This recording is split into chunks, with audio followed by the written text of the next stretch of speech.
So I get asked often about what I pack for a 100-miler, even getting ribbed by some friends about how much I pack.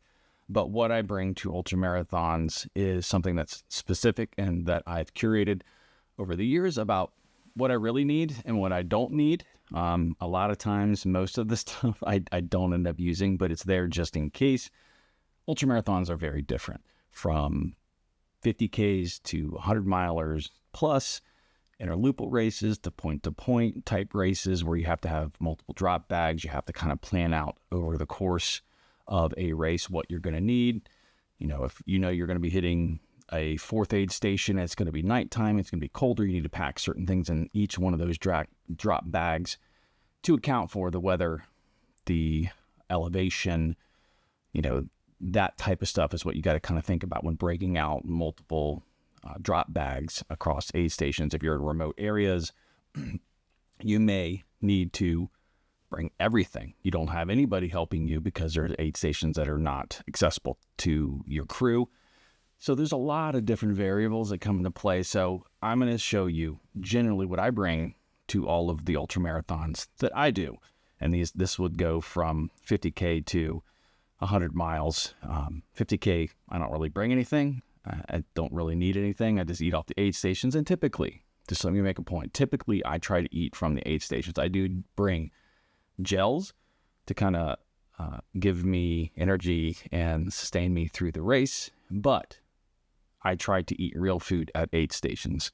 With that in mind, let's go ahead and start looking through what is in I guess this is a drop bag, but this is a large container. It's going to be a lot of stuff. And this is what I do in an interlooper race, the Devil Dog 100 specifically, having my morning coffee out of my cup from the Devil Dog. But this is the drop bag box container I use for 100-milers. And say the Yeti 100, I would see this thing 3 times, and the Devil Dog 100, I would see it 5 times. So here we go. All right, first and foremost, shoes, extra shoes.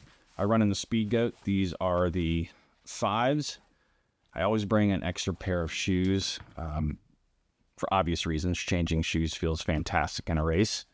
And I will usually automatically stick an extra pair of socks in the shoes to change the shoes, so I don't have to go digging for socks when I go to change shoes. You got both those pairs. Speed Goat 4s, Hoka Speed Goat 4s, typically the shoe that I go into, which I'm probably going to be changing after the results on the rubbing and that I've been getting on my heels the last 2 races. Always have a jacket. This is a Mizuno running jacket. It's got the breathable panels in it. Mizuno sent me this many years ago. It's a nice jacket. It's a little heavier. This is not something you would wear on on a warm day. This is a little bit colder weather jacket. It's not super thick, but it breathes really well. This is what I'll wear late in a race, during the night, stuff like that.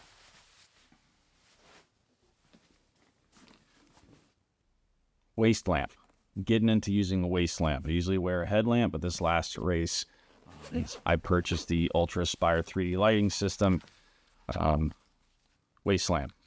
If you're going to be running at night, it's good to have yourself illuminated well, and so that you can see the trails.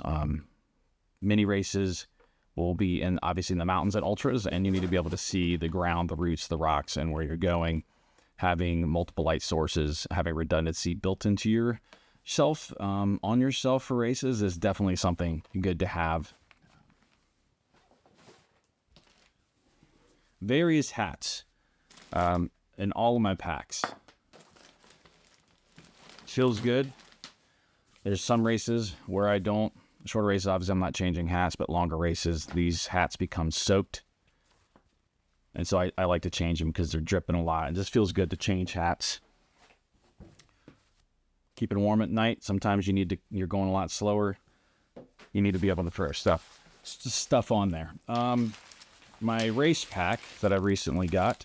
This is the Musui Pace 14, 16, something like that. It's currently still containing a lot of the nutrition from my last 100 a couple weeks ago. And in this, I always in my pack, gels and chapstick. Always have chapstick. For obvious reasons. It could be used in a pinch for lubing if you need it, and also keeping your especially in cold weather, your nose, your lips kind of moisturized so they don't get all torn up. But in this pack right here, I was packed mostly with the Precision Fuel. Plug for them. They gave me a very large gift card to try out their stuff. Their stuff is great. I really like theirs. It's not a very super sticky, hard to swallow type fuel gel. So that's what I've been fueling with mostly for the last year, amongst other gels, but that's the main one. Oh, yes, I got it in here.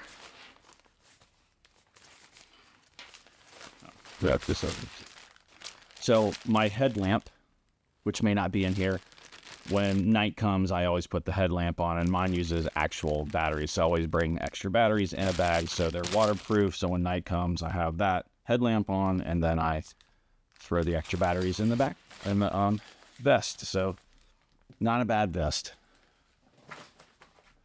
Water bottles. These are the 600 mil water bottles for that pack.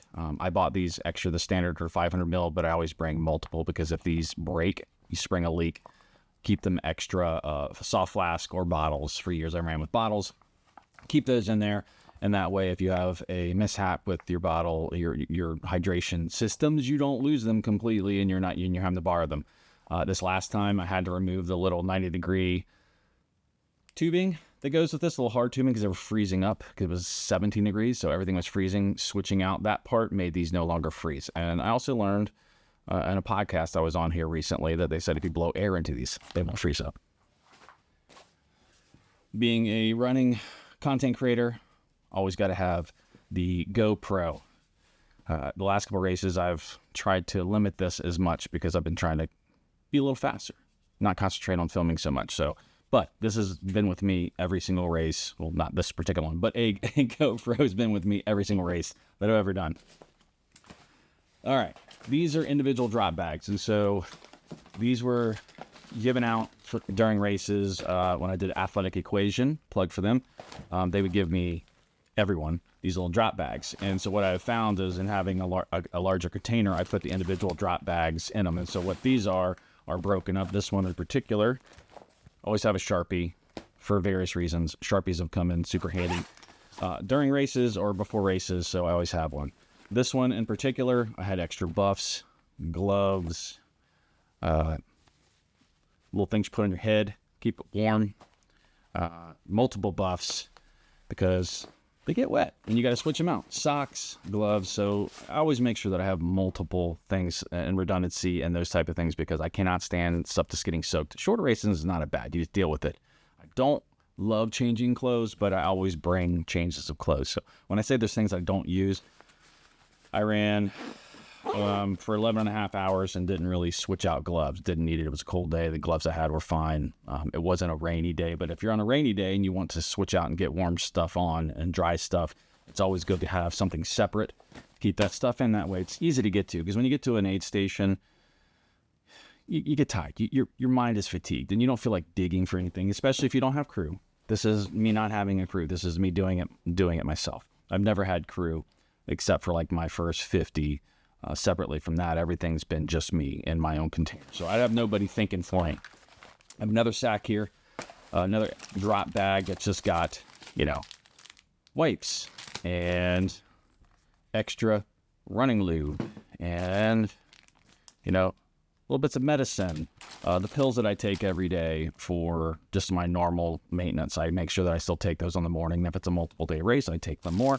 Travel wipes that I can throw into the vest if I'm having stomach issues and I want to make sure that if I have to go into the wilderness, got some wilderness wipe there, I'm able to take care of it.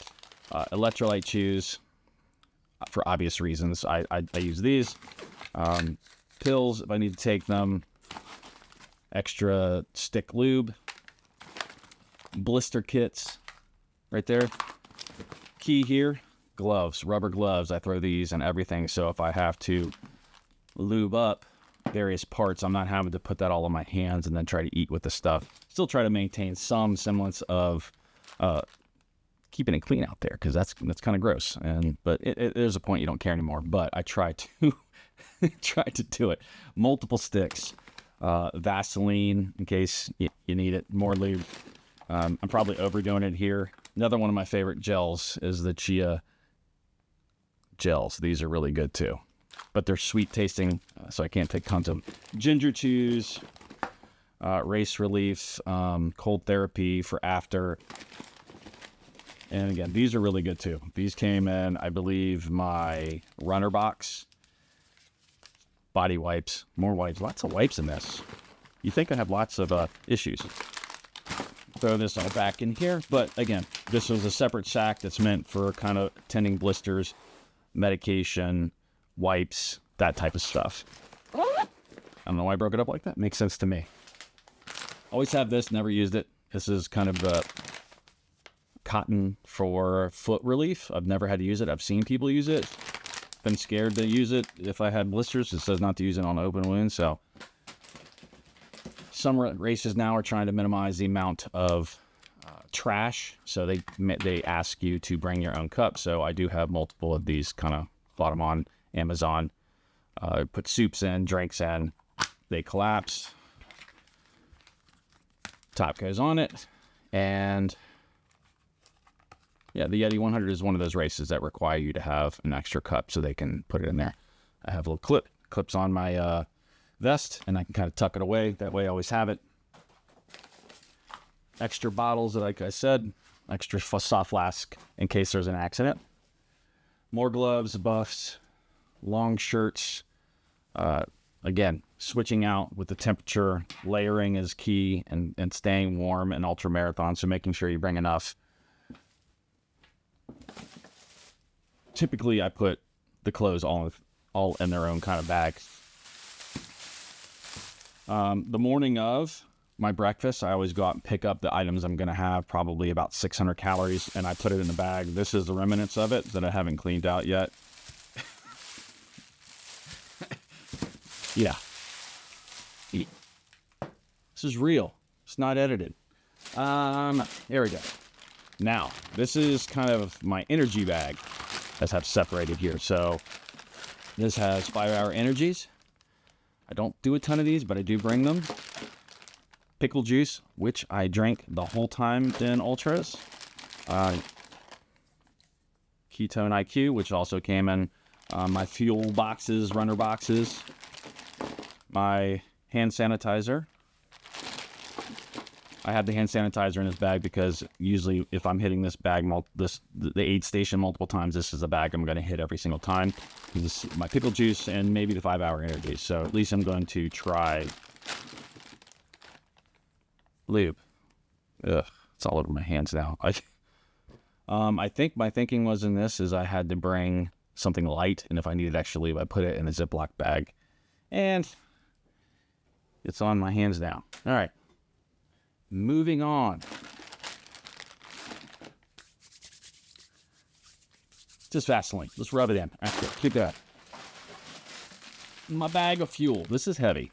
So this is, so for, a race that I'm going to hit an aid station 5 times, one aid station 5 times, I bring enough nutrition. Now, if this was a point-to-point race and I had, 5 drop bags, I would break these up amongst those. But since I was hitting the same one every time, every 20 miles, I would just grab like 10 gels out of this, stuff them in my vest. But it's just the assortment of my Puma, is that what, energy gels? Some of the remnants of my goos. And again, precision fuel. There's a mixture of them in here. There's energy chews. Just kind of a mixture. You get palate fatigue and you want to be able to pull from different energy sources if you're just tired of eating something. So that's what this is. Again, this is a point-to-point. I'd be breaking this up for multiple bags, multiple drop bags. In this race, these are always key. Putting wet clothes in, dirty shoes, muddy shoes. I've been in extremely wet, nasty, muddy races, and I don't want to throw my shoes in with the rest of my stuff, so I'd stuff them in a bag. Multiple bags in here. for stuffing wet clothes. Seems ridiculous. This is what I do. More lube, just fell out of the thing. You can never have too much lube. Scissors, you never know when you're gonna need scissors. So those are in there. Little mini toothbrushes, tooth flossers, stuff gets stuck in your teeth, it gets annoying. Always good to have. Never needed this, but this is kind of antibacterial pain reliever if I were to get injured and I need to be able to disinfect it. Again, because I'm seeing the same box each time it's in here, I'm able to disinfect my own stuff. But, you know, many races will have people there to do that for you. But your job is to look up at the race, look up the information of the race, what services are provided, and ultimately your responsibility is you. Take responsibility for yourself. Don't always rely on somebody else that's going to be there to do something for you. More blister kit. Fell out of the bag, obviously.